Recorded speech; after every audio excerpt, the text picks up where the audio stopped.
રામાયણમાં જ્યારે રાવણ હણાયો, રામે ટંકાર કરીને કહ્યું કે હું ક્ષત્રિય છું.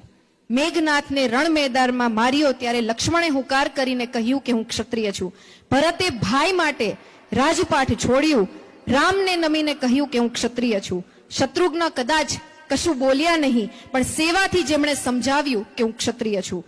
અકબરની રાજનીતિ થઈ નકામી, એવા રાણાએ સમજાવી દીધું કે હું ક્ષત્રિય છું. ઔરંગઝેબ કટ્ટરવાદી ભલે બન્યો, પણ શિવાજીની તલવાર બોલી ઉઠી કે હું ક્ષત્રિય છું. સરદારનું અખંડ ભારતનું સ્વપ્ન, રજવાડાઓનું દાન બોલે છે કે હું ક્ષત્રિય છું. દેશ સરહદે વીર સૈનિકો જાગતો રહે અને શત્રુને પડકારતો બોલે કે હું ક્ષત્રિય છું. ભારતભરના પાડિયાઓને પૂછજો તો અંદરથી અવાજ આવશે કે હું ક્ષત્રિય છું.